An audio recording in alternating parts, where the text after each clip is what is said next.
또 이름으로 기도드리옵나이다. 아멘. 네, 오늘 저녁 우리에게 주시는 하나님의 생명의 말씀은 마태복음 9장 14절에서 17절까지의 말씀입니다.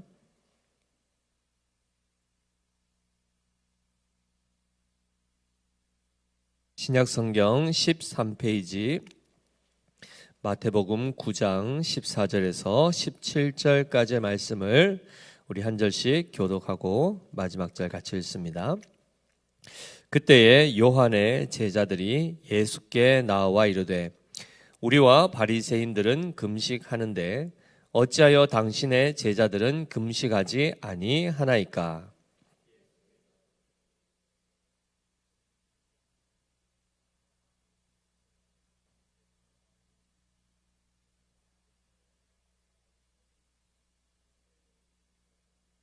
생배 조각을 낡은 옷에 붙이는 자가 없나니 이는 기운 것이 그 옷을 당기어 헤어짐이 더하게 되며 새 포도주를 낡은 가죽 부대에 넣지 아니하나니 그렇게 하면 부대가 터져 포도주도 쏟아지고 부대도 버리게 됨이라.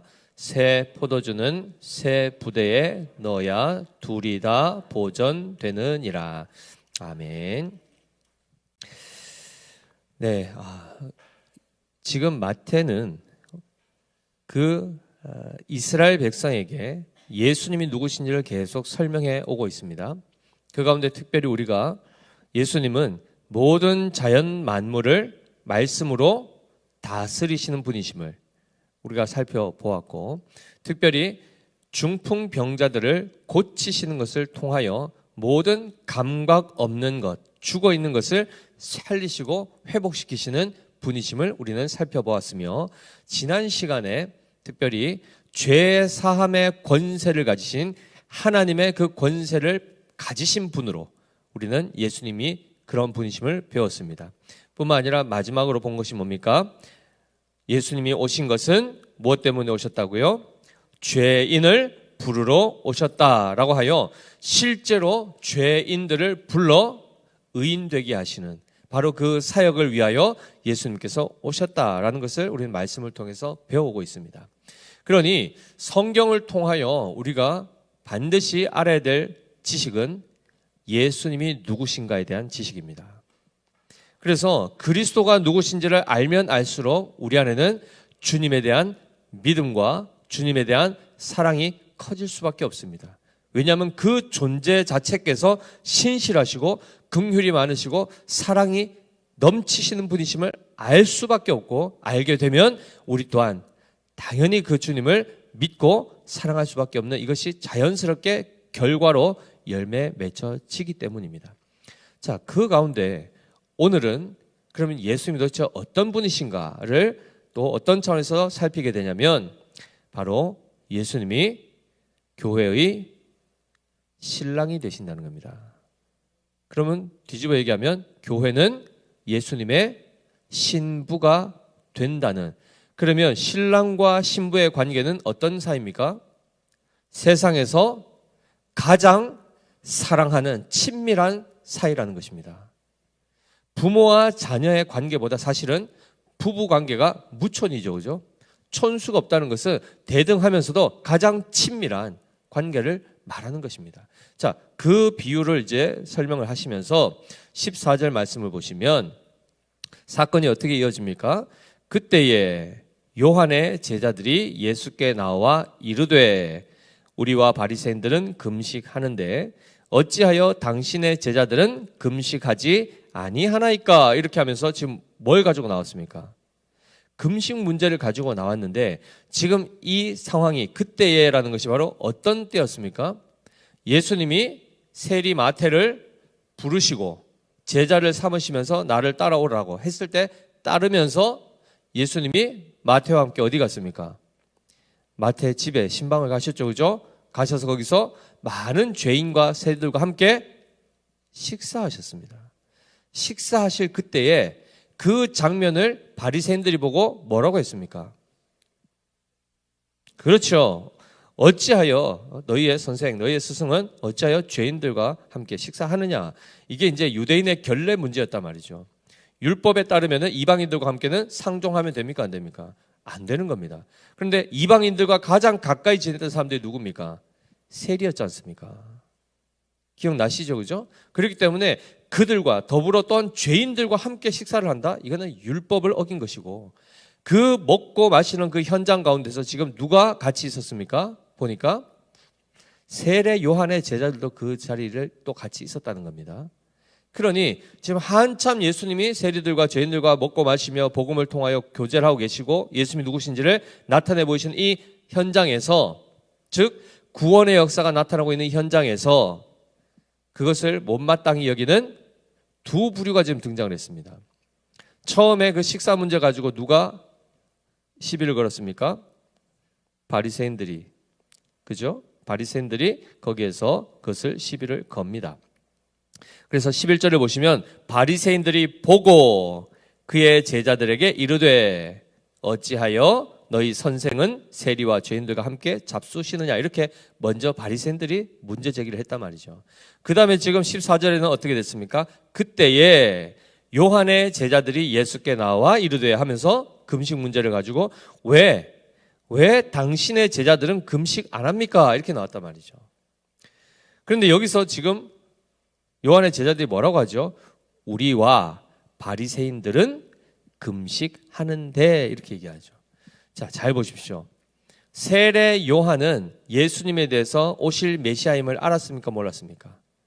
알고 미리 광야에 외친 자의 소리로서 예고해 줬단 말이죠. 가르쳐 줬습니다. 세상 죄를 지고 가는 어린 양이다라고 가르쳐 줬는데, 그의 제자들이 그러면은 당연히 예수님에 대해서는 어떻게 해야 됩니까? 반응이 적대감을 가지면 됩니까? 안 됩니까? 안 되죠. 당연히 예수님을 잘 영접하고 받아들여야 되는데, 바리새인들과 지금 이 요한의 제자들이 어떻게 됐습니까? 지금 같은 입장을 취하고 있습니다. 갑자기 세례 요한의 제자들과 바리새인들이 한 편을 먹고 예수님을 좀 공박합니다. 우리는 금식하는데 왜 예수님의 제자들은 금식 안 합니까? 이렇게 나왔단 말이죠.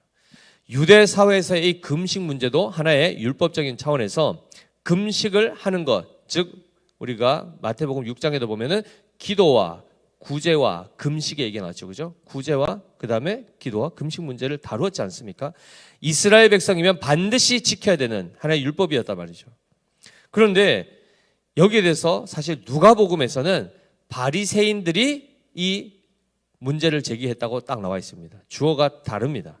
바리새인들이 와서 누가복음 5장에 보면은 왜 우리와 요한의 제자들은 금식하는데 당신의 제자들은 금식하지 않습니까? 이렇게 나온단 말이죠.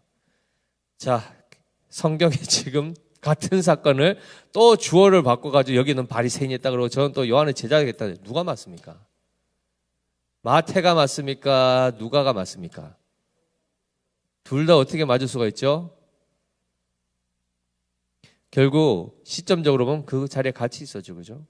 이들이 얘기했을 때 저쪽에도 똑같이 그것을 얘기했는데, 특별히 그 문맥과 문장에서는 마태복음 주 대상이 누굽니까? 유대인들이죠. 그죠? 그 가운데 특별히 세례 요한까지도, 세례 요한의 제자까지도 우리 입장을 같이 지지하고 있지 않냐 하는 차원에서 그걸 더 강조하는 겁니다. 그러니 그 주 대상이 누구냐에 따라서 이렇게 입장이 좀 달라질 수 있고, 그 사건에 대해서 설명에 대해서도 좀 차이가 있을 수 있지만 모순된 것은 아니다라는 걸 일단 기억하시고, 그러면 갑자기 왜 세례 요한의 제자들이 금식 문제 가지고 예수님 앞에 왜 이렇게 따지듯이 물었을까요? 금식은 언제 합니까? 금식은 언제 하십니까? 우리 성도님들 금식기도 언제 하셨습니까? 목사님, 저는 배가 고프면 하루를 살 수 없기 때문에 금식은 지금까지 한 번도 안 해봤는데요. 뭐 그럴 수 있죠. 보통 언제 금식기도 하시죠? 그러니까 평소에도 그 기도하시지 않습니까? 그죠? 근데 특별히 금식을 하며 기도하실 때는 언제 하십니까? 누가 얘기했습니까? 어떨 때 하신다고요? 엄청 위급할 때, 너무 심각할 때, 일반 기도 가지고는 안 통할 때 하나님 앞에 딱 금식 선포하고 밥 굶어가면서 아버지한테 이것 해달라는 거 아닙니까? 그러니 위기에 처하고 그리고 엄청난 심각한 죄의 문제에 있을 때 이스라엘 백성들은 회개하면서 금식하며 기도했단 말이죠. 그날은 행복한 날입니까? 슬픈 날입니까? 당연히 슬픔을 가지고 그 하나님 앞에 엎드리는 그 금식의 날이 있는데, 특별히 지금 세례 요한의 입장, 요한의 제자들 입장에서 보면 지금 세례 요한이 어디에 있습니까? 지금 세례 요한의 제자들의 지금 입장 혹시 아십니까? 자기의 스승인 세례 요한이 감옥에 갇혀 있단 말이죠. 헤롯 왕에게 지적했다가, 그렇죠? 그 동생의 아내를 취했지 않습니까? 헤롯이, 왕이. 그래서 그것은 하나님 앞에 합당하지 않다고 회개하러 딱 했을 때 그것 때문에 그가 감옥에 들어갔단 말이죠. 그러니 지금 요한의 제자들 입장, 세례 요한의 제자들 입장에서는 지금 기뻐할 수 있습니까? 없습니까? 선생님이 잡혀가 있는데 지금 밥이 넘어갑니까? 그러니 그들은 지금 금식하고 하나님 앞에 지금 기도하고 있단 말이죠. 심각하단 말이죠. 게다가 특별히 정통 유대인들 같은 경우에는 일반적으로 속죄일 또는 불임절 전날, 또 예루살렘 함락일 등에 공식적으로 전체가 금식하는 국가 금식날이 있었습니다. 거기에다가 추가하여 특히 바리새인들은 일주일에 2번씩 금식했습니다. 언제 했을까요? 맞추시는 분? 네, 신학교 한번 가보십시오. 특히 유대인들 가운데 바리새인들, 경건하다 하는 사람들은 일주일에 2번씩 금식을 했습니다. 무슨 요일 했을까요? 월요일과 목요일에 했습니다. 그러니 지금 세례 요한의 제자들과 바리새인들 입장에서는 딱 정해진 날에 지금 금식하고 해야 되는데, 예수님의 제자들을 보니까 어떻게 합니까? 맨날 먹으러 다니는 겁니다.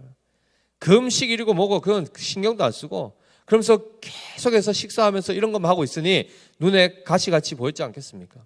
게다가 세례 요한의 제자들 입장에서도 너무한 거 아닌가? 우린 지금 예수님하고 한편이고 예수님을 동조하고 지원하고 있는데 우리 스승이 지금 잡혀가 있는데 함께 기도해주고 금식해야 될 판에 먹고 마시고 이러고 있으니 속이 타는 겁니다. 그러니 바리새인들과 이 세례 요한의 제자들의 입장은 차이는 있었지만 똑같이 금식 문제에 걸려서 시험에 든 겁니다. 그러니 어떻게 됐습니까? 예수님이 공공의 적이 되니까 예전에는 바리새인하고 세례 요한들하고 요한의 제자들하고도 선을 그었다가 어떻게 됐습니까? 이제는 한 배를 타고 함께 지금 공격하고 있단 말이죠. 그러니 지금 이들의 이 입장 이해는 되시죠, 그죠? 상황이 이렇게 시급하고 한데 예수님은 지금 천하태평인 겁니다. 먹고 마시고. 거기에 대해서 불만을 가지고 지금 세례 요한의 제자들이 예수님께 이렇게 힐문을 한 거죠. 자, 그때 예수님이 뭐라고 대답하시죠? 15절 같이 읽어볼까요? 예수께서 그들에게 이르시되 혼인집 손님들이 신랑과 함께 있을 동안에 슬퍼할 수 있느냐? 그러나 신랑을 빼앗길 날이 이르리니 그때는 금식할 것이니라. 자, 이거는 갑자기 혼인집 얘기를 하죠. 그죠? 결혼식이 있을 동안에 금식을 할 수 있느냐? 실제로 유대인들은 결혼 예식을 하면 며칠간 했습니까? 일주일간 합니다. 일주일간 혼인 예식을 쭉 진행하기 때문에 그 기간 중에는 반드시 월요일과 목요일이 포함됩니까? 안 됩니까? 포함되죠. 그러니 그때는 분명히 금식을 해야 될 거 아닙니까? 경건한 바리새인들은. 그런데도 경건한 바리새인들조차도 그 기간에 결혼식이 있고 혼인 예식이 있으면 금식을 안 합니다. 그러니 유대인들의 너희들의 절기만 보더라도 그렇게 너희도 혼인식이 있을 때는 안 하지 않냐? 지금 내가 이스라엘의 신랑이 되어 이스라엘의 즉 나의 신부인 이스라엘과 지금 함께 있는데 영적인 혼인 잔치 가운데 있는데 어찌 금식할 수 있냐 이렇게 말씀하는 거란 말이죠. 이 문맥을 이해하시겠습니까? 그러니 이것을 통해서 이스라엘 백성에게 알리시고 싶은 것은 뭡니까? 예수님이 실제로 그들의 신랑이요 그들은 예수님의 신부임을 그들에게 알려주시는 것입니다. 그래서 잘 보시면 특별히 이 금식에 대해서도 마찬가지인데요. 금식은 엄밀히 얘기하면 이사야서 58장 4절 7절에 잘 나와 있는데 한번 띄워주실까요? 이사야서 58장 4절에서 7절입니다. 같이 읽어보겠습니다. 시작. 보라, 너희가 금식하면서 논쟁하며 다투며 악한 주먹으로 치는도다. 너희가 오늘 금식하는 것은 너희의 목소리를 상달하게 하려는 것이 아니니라. 이것이 어찌 내가 기뻐하는 금식이 되겠으며 이것이 어찌 사람이 자기의 마음을 괴롭게 하는 날이 되겠느냐. 그의 머리를 갈대같이 숙이고 굵은 배와 재를 펴는 것을 어찌 금식이라 하겠으며 여호와께 연락될 날이라 하겠느냐. 내가 기뻐하는 금식은 흉악의 결박을 풀어주며 멍에의 줄을 끌어주며 압제당하는 자를 자유하게 하며 모든 멍에를 꺾는 것이 아니겠느냐. 또 줄인 자에게 내 양식을 나누어 주며 유리하는 빈민을 집에 들이며 헐벗은 자를 보면 입히며 또 내 고륙을 피하여 스스로 숨지 아니하는 것이 아니겠느냐라고 말씀합니다. 자, 잘 보십시오. 유대인들 가운데 특별히 바리새인들과 세례 요한의 제자들조차도 어떤 일을 당하면은 그리고 또 경건의 모습을 더 갖추기 위해서 금식을 했단 말이죠. 그런데 예수님께서 즉 하나님의 말씀을 통하여 선포된 그 참된 금식은 뭡니까?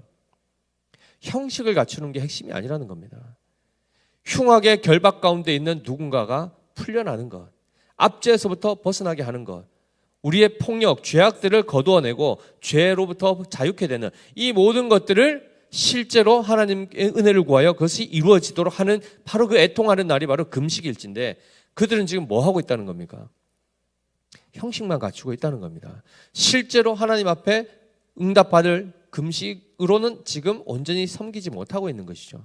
그 가운데 예수님이 결국 이 금식 문제를 통해서 지금 너희는 내가 너희와 같은 형태의 금식은 하지 않고 있지만 참된 금식을 실제로 이루는 성취하는 분인 것을 말씀하고 있습니다. 왜일까요? 아까 말씀한 것처럼 하나님이 기뻐하시는 금식은 흉악의 결박을 풀어주고 멍에 줄을 끌어주며 압제당하는 자를 자유하게 하며 모든 멍에를 꺾는 것이라 했지 않습니까? 자, 그 가운데 이사야서 61장 1절 한번 띄워주실까요? 이사야서 61장 1절입니다. 같이 읽어보겠습니다. 시작. 주 여호와의 영이 내게 내리셨으니 이는 여호와께서 내게 기름을 부으사 가난한 자에게 아름다운 소식을 전하게 하려 하심이라.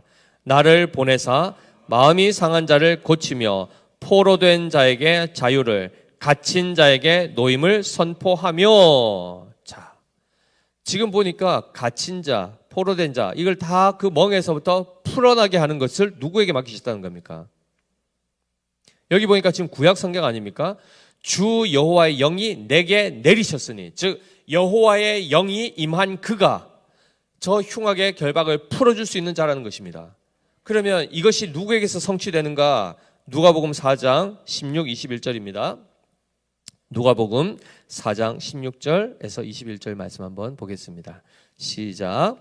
예수께서 그 자라나신 곳 나사렛에 이르사 안식일에 늘 하시던 대로 회당에 들어가사 성경을 읽으려고 서심해 선지자 이사야의 글을 들이거늘 책을 펴서 이렇게 기록된 데를 찾으시니 곧 주의 성령이 내게 임하셨으니 이는 가난한 자에게 복음을 전하게 하시려고 내게 기름을 부으시고 나를 보내사 포로된 자에게 자유를 눈먼 자에게 다시 보게 함을 전파하며 눌린 자를 자유롭게 하고 주의 은혜의 해를 전파하게 하려 하심이라 하였더라. 자, 회당에 들어가서 예수님이 성경을 읽으셨는데 이사야의 글이라고 했습니다. 그리고 그 내용이 뭐였습니까? 주의 성령이 내게 임하셨으니. 어느 본문이죠?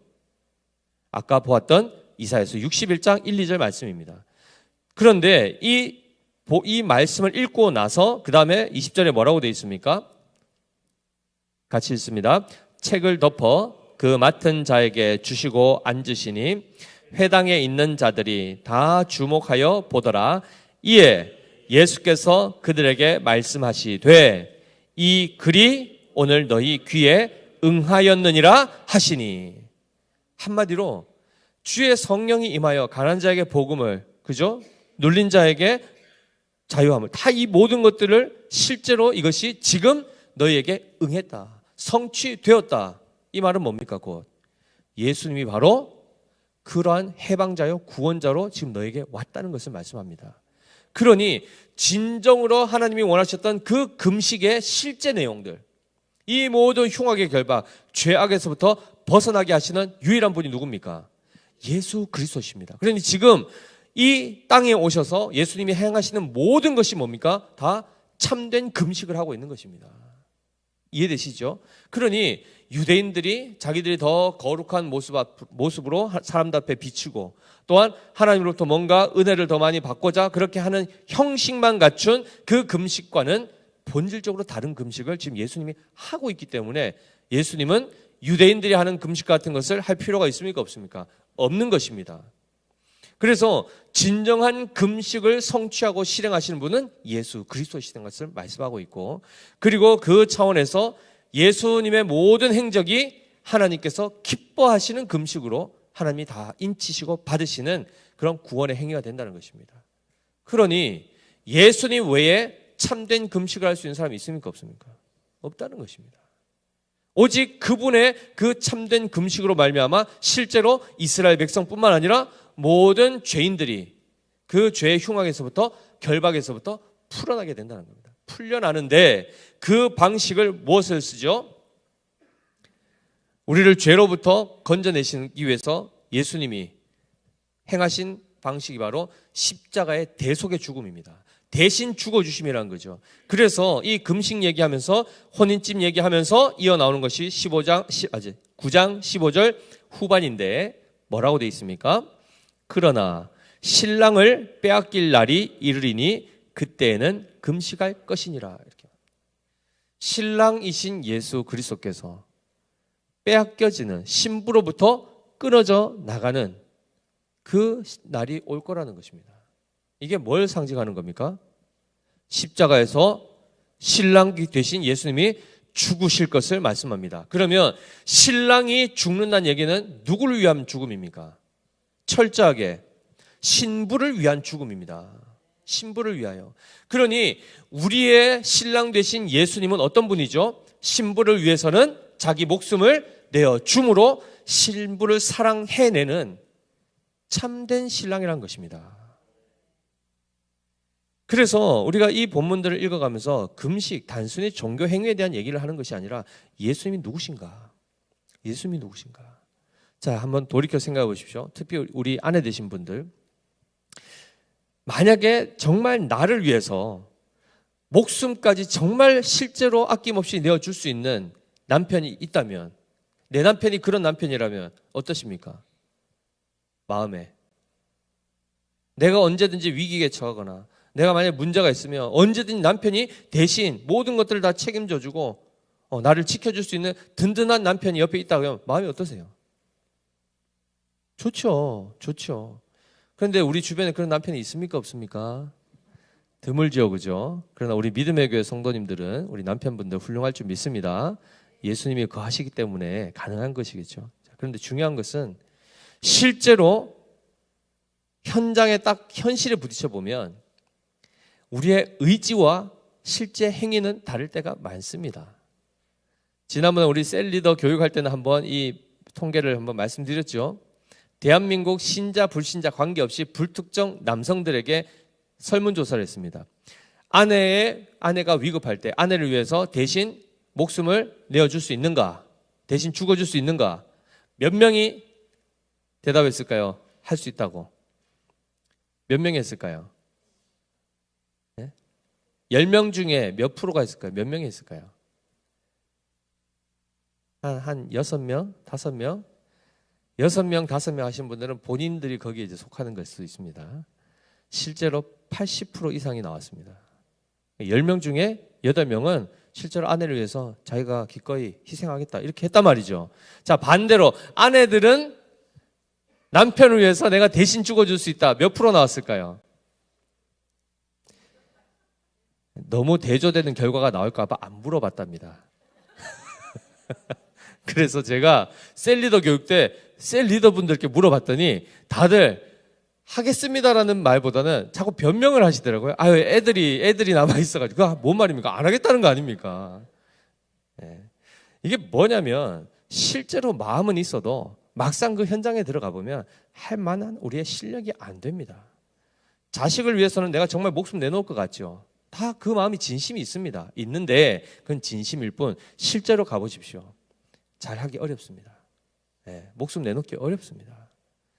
그런데 실제 이것을 말씀하신 것 같이 내가 너를 정말 사랑한다 할 때 목숨 바쳐 사랑한다는 이 말을 그대로 실행하신 분이 바로 누굽니까? 예수 그리스도밖에 없단 말이죠. 예수 그리스도밖에. 그래서 성경에서는 철저하게 계시록 21장 9절 한번 띄워주실까요?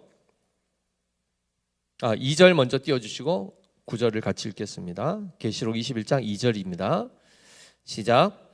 또 내가 봄에 거룩한 성 새 예루살렘이 하나님께로부터 하늘에서 내려오니 그 준비한 것이 신부가 남편을 위하여 단장한 것 같더라 라고 되어 있습니다.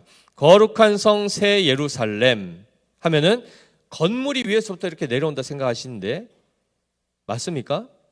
비유기 때문에 그렇게 어떤 성이 하나 내려온 것처럼 보일 수 있지만 그 실체가 뭐라는 겁니까? 신랑을 위하여 단장한 신부와 같다 했지 않습니까? 누굽니까? 누굴까요? 9절에 나옵니다. 21장 9절 띄워주십시오. 같이 읽습니다. 7 대접을 가지고 마지막 7 재앙을 담은 7 천사 중 하나가 나와서 내게 말하여 이르되 이리 오라. 내가 신부 곧 어린 양의 아내를 내게 보이리라 하고. 자, 구체적으로 어린 양의 아내가 누구라고 합니까? 신부라고 합니다. 어린 양의 아내, 피로 값주고 사고 그를 위하여 생명을 내어준 그 대상이 누굽니까?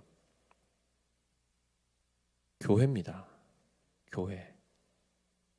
그 교회가 곧 하늘로부터 내려오는 거룩한 새 예루살렘 성이라고 말씀하는 겁니다. 이해되십니까? 그럴 때에 이 성경은 끊임없이 교회를 그리스도의 신부로 그리고 그리스도를 교회의 신랑으로 소개하고 있으며 그리고 그 신랑은 교회를 위해서 실제로 생명을 내어놓으신 분이란 겁니다. 앞으로 내어주겠다가 아니라 내어주신 분입니다. 이미. 그러면 그것만 보더라도 정말 이분이 나를 사랑한다는 걸 부인할 수 있습니까? 그 대신 나 대신 목숨을 실제로 내어주셨는데 우리가 그분의 사랑을 의심하면 됩니까? 안 됩니까? 그의 죽으심으로 하나님이 우리를 향한 자기 사랑을 확증하셨단 말이에요. 증명해내셨단 말이죠. 근데 우리가 한 번씩 하나님 사랑을 의심합니까? 안 합니까? 왜 하십니까? 하나님의 사랑, 하나님의 맨날 이렇게 파전 뒤집으십니까? 안 하시잖아요. 성경에서 하나님은 사랑이시다면 진짜 사랑이십니다. 하나님의 사랑은 무한하며 영원하고 변하지 않는다면 진짜 변하지 않는 겁니다. 그런데 왜 우리는 의심을 할까요? 그건 하나님의 사랑의 문제가 아니라 우리의 인식이 지금 뭔가 잘못되어 있는 것 아니겠습니까? 따라서 그럴 때는 하나님의 사랑을 다시 우리에게 맞춰달라는 요구를 하는 게 아니고 내가 하나님의 사랑을 바로 깨닫게 해달라고 우린 기도해야 되지 않겠습니까? 바로 우리의 신랑은 바로 신부를 위하여 목숨을 내놓습니다. 이것이 구약에서는 창세기 2장에서 어떻게 우리가 살폈죠? 아담이 독처하는 것을 보고 하나님이 기뻐하지 않으시고 어떻게 했습니까? 아담을 깊이 잠들게 하심에 아담으로부터 뼈를 취하여 뭘 만드십니까? 여자를 만드셨죠. 하와를. 그랬을 때 아담이 다시금 잠에서 깨어나서 그 하와를 보고 뭐라 했습니까? 이는 내 뼈 중에 뼈요 살 중에 살이라. 이 말은 뭡니까? 너는 나다. 네가 내 몸이다. 이 얘기를 하는 겁니다. 이 고백이 첫째 아담은 그저 첫째 여자인 하와에게 그 고백을 했지만 둘째 아담이신 분이 누굽니까? 예수 그리스도시죠. 그럼 예수 그리스도의 신부, 그의 죽음으로 생명을 얻게 되어서 살아난 자가 누굽니까? 교회란 말이죠. 교회. 그래서 성경에서는 부부 사이에 남편은 아내를 사랑하고 아내는 남편에게 복종하라는 에베소서 말씀을 통해서 결국 그것이 하고자 하는 말이 뭐였습니까? 나는 교회와 그리스도에 대하여 말한다. 이렇게 하는 겁니다. 그리스도께서 교회를 위하여 목숨을 내어준 것처럼 남편들이 아내를 사랑하라 이렇게 했단 말이죠. 그러니 본질은 우리의 이 부부 생활을 통하여 결국은 그걸 통하여 뭘 알게 하시는 거냐면 그리스도와 교회와 관계를 깊이 깨닫게 하시는 방편이 바로 가정이 되는 것입니다. 그러니 우리의 신실하신 신랑, 그리고 정말 나를 위해서는 실제로 목숨을 내어준 바로 그분, 그리고 나를 위하여 모든 것을 바칠 뿐만 아니라 영원한 기쁨으로 나와 함께 하시기를 원하시는 그분 따라야 됩니까? 안 따라야 됩니까? 별거 하면 됩니까? 안 됩니까? 이혼해서도 안 될 뿐만 아니라 별거 해서도 안 되고 그분을 놔두고 다른 데 한눈 팔아도 안 되는 겁니다. 이해되십니까? 예수님을 대체할 만한 신랑이 없습니다. 없습니다. 그래서 16절, 17절에 생배 조각과 포도주 얘기하면서 뭐라고 합니까? 생배 조각을 낡은 옷에 붙이는 자가 없나니 이는 기운 것이 그 옷을 당기어 헤어짐이 더하게 됨이요라고 되어 있습니다. 옷이 낡은 옷이면 그 낡은 옷 보면 옛날에 이거 팔꿈치에 구멍 나가지고 어떻게 했습니까? 가죽 같은 거 대가지고 그게 영국 사람들 원래 그 가난의 상징입니다. 네? 새 옷 사면 되는데 새 옷 살 돈이 없어서 기운 건데 나중에 어떻게 됩니까? 영국 사람들이 하니까 다 그 뭐 유행이 돼가지고 그게 아닙니다. 원래는 패션으로 오해했지만 그게 아니라 본질은 가난이었습니다. 가난의 상징이었는데 지금 보십시오. 그렇게 하다 보면 어떻게 됩니까? 옷이 점점 새 가죽이 그걸 옷을 당기면 더 처음에 구멍 요만큼 메꾸려 하다 나중에 어떻게 됩니까? 여기가 다 떨어지지 않습니까? 그 이야기가 뭐죠? 여기서 생배조각, 즉 새로운 거, 새 조각을 헌 옷에 붙이지 않는다는 얘기는 이 새 조각이 뭘 상징하는 걸까요? 응? 예수 그리스도. 그러면 헌 옷은요? 헌 옷은 이렇게 말씀하시려다가 우리 그죠? 새 포도주와 그다음에 그 낡은 가죽 부대 한번 보겠습니다. 17절까지 하고 설명드리겠습니다. 새 포도주를 낡은 가죽 부대에 넣지 아니하나니 그렇게 하면 부대가 터져 포도주도 쏟아지고 부대도 버리게 됨이라. 새 포도주는 새 부대에 넣어야 둘이 다 보존되느니라 이렇게 했죠. 그러면 생배 조각은 헌 옷에 붙여야 됩니까? 새 옷에 붙여야 됩니까? 그러면 이 말은 뭐죠 결국? 여기서 얘기하는 새 포도주는 뭐고 새 가죽은 뭘까요? 지금 유대인들은 끊임없이 그들에 있어서 구원은 어떻게 해야 구원받는다고 가르칩니까? 지금 오늘 본문만 보더라도 율법 지켜야 되고 금식해야 되고 기도하고 구제하고 종교 행위들을 해야 구원받는다 이렇게 되어 있단 말이죠. 예수님은 지금 어떻게 해야 구원받는다고 가르칩니까? 그리스도를 믿음으로 더 나아가서는 그리스도께서 죽어주심으로 우리의 죄가 사해지고 그의 죄사함의 권세로 죄사함을 받을 때에 비로소 우리는 의롭게 되고 하나님의 백성으로 거룩한 신부로 거듭날 수 있다 이렇게 말씀한단 말이죠. 그러면 과거의 옛 질서, 옛 언약과 새 언약이 같습니까? 다릅니까? 다르단 말이에요. 다른데 유대인들 안에는 늘 사고가 뭡니까? 새 것에 대해서 지금 굉장히 거부감이 있죠. 왜요? 자기들이 배우기로는 내가 잘하면 구원받는다 했는데 율법만 다 지키면 구원받는다 했는데 왜 예수 믿어야 구원받는다고 이렇게 가르치는가? 우리는 지금까지 이걸 잘 해왔는데 예수님 안 믿어도 우리는 율법 다 지켜서 천국 갈 수 있다라고 생각하는 사람들 입장에서는 예수님 필요합니까? 안 합니까? 받아들일 수 있습니까? 없습니까? 못 받아들입니다. 금식해야 될 때 금식 안 하고 딴 얘기를 하고 있으면 받아들일 수 있습니까? 못 받아들입니다. 세례 요한의 제자들조차도 힘들어했단 말이죠. 그러니 뭡니까? 결국 새 포도주는 새로운 질서, 새 언약, 구원을 얻을 수 있는 은혜 언약, 그 새 길을 얘기하는 겁니다.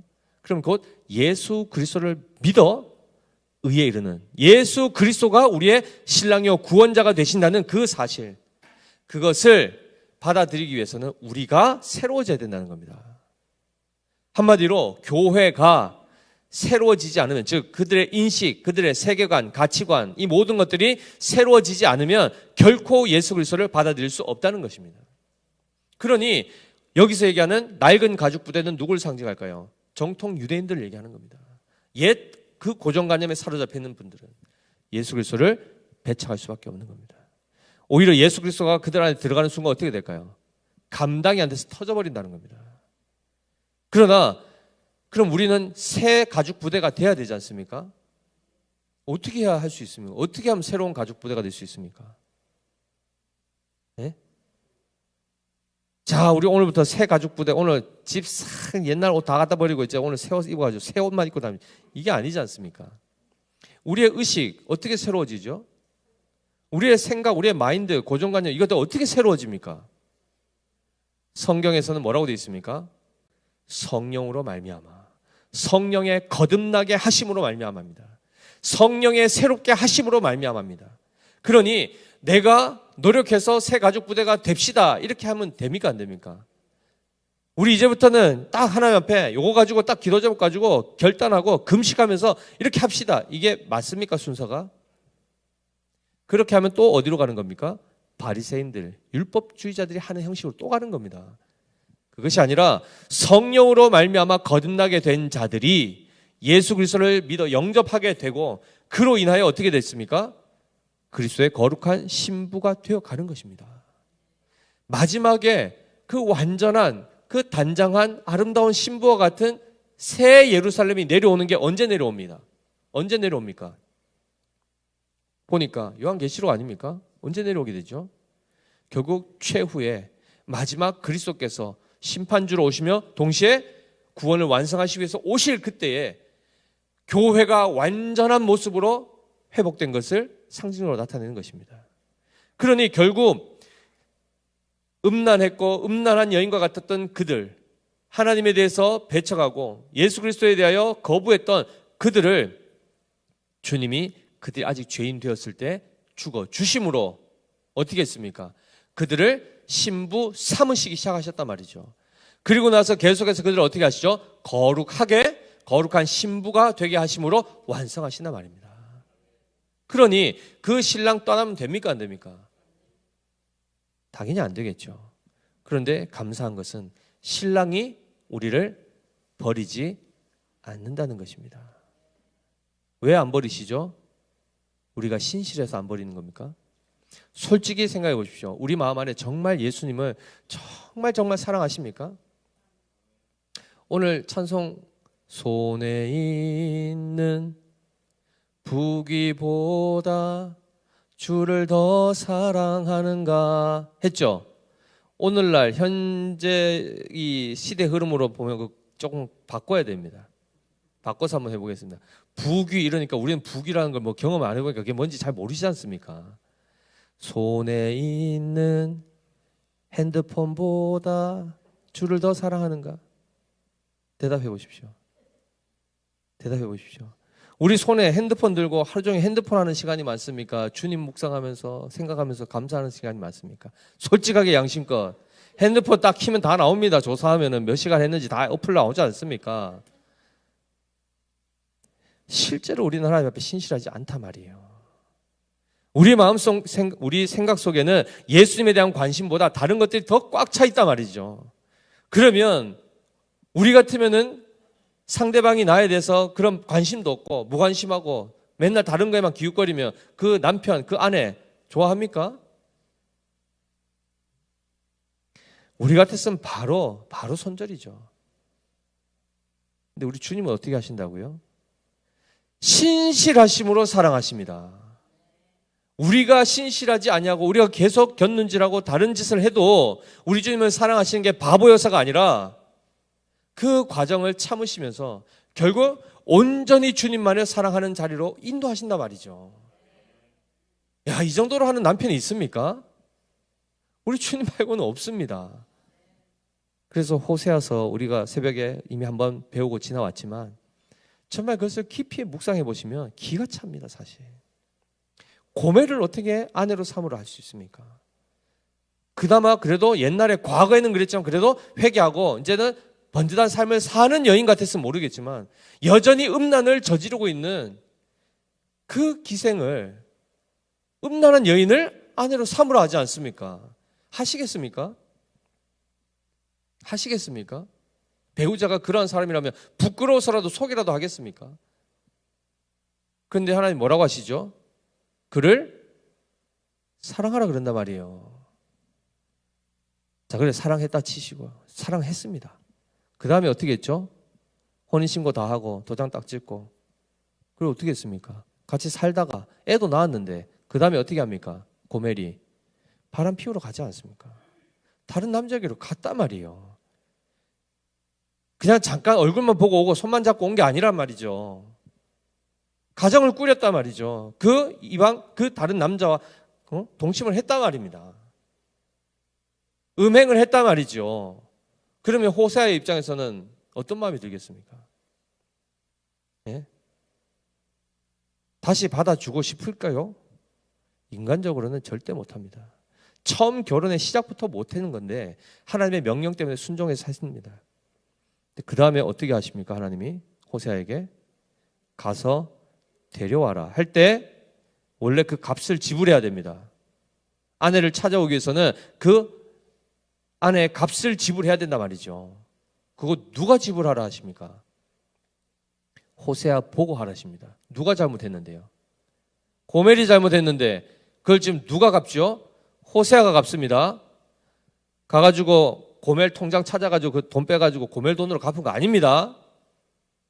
자기가 속전을 지불하고 아내를 되찾아옵니다. 자, 그랬을 때 하나님 말씀 따라 찾아는 왔는데 사랑하는 마음이 첫사랑의 마음이 남아 있을까요? 남아 있겠습니까? 근데 하나님이 뭐라고 하십니까? 다시 그녀를 사랑하라 하신단 말이죠.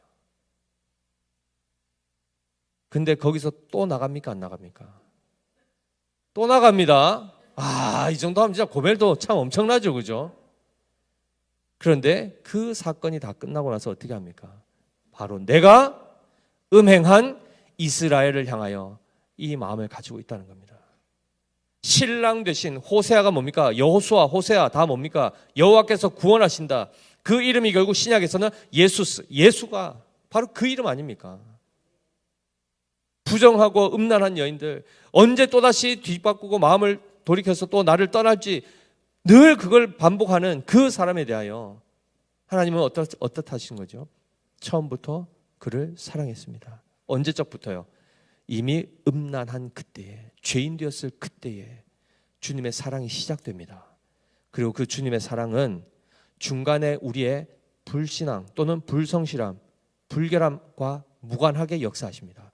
무관하다는 얘기는 아무 관계없다는 게 아니고 그것을 견디시고 참아내시면서 그 수모를 겪으시면서 그 안에서 여전히 신실한 사랑을 끝까지 보이심으로 결국 그가 마음의 항복을 할 수 있도록 그리하여 정말 자원하여 정말 그 마음을 돌이켜 영원히 그 주님만을 참된 신랑으로 받아들이고 천국에서 살 수 있도록 그 주님이 지금 이 과정을 거쳐 구원의 완성을 이루시는 분이시라는 겁니다. 이분이 바로 우리가 믿는 예수 그리스도시요 우리의 신랑이 되어주시고 끝까지 사랑해 내시는 바로 그 주님이십니다. 어디로 가시겠습니까? 주님이 우리를 부르시면 나를 따르라 하시면 가시겠습니까? 안 가시겠습니까? 가야 되는 겁니다. 가는 겁니다.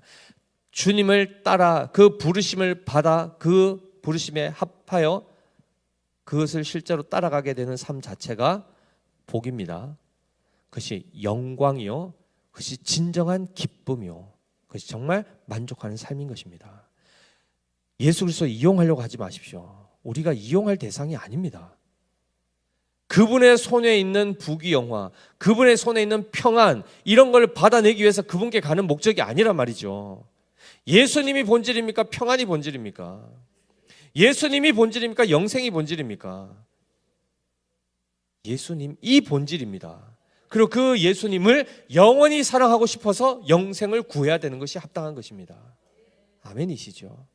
그래서 오늘도 이 말씀을 통하여 우리 주님이 어떤 분이신지 그리고 그 주님이 지금 우리를 어떻게 대하고 계시는지를 잘 깨달으시고 정말 그 우리를 향하여 신실한 사랑으로 사랑해내시고 진정한 금식을 통하여 우리의 모든 결박을 다 풀어내시고 자유케 하실 뿐만 아니라 우리를 위하여 실제로 죽어 주심으로 그 일을 이루시사 영원한 생명 우리에게 주셨고 우리를 그리스도의 피로 깨끗게 하셨다는 겁니다.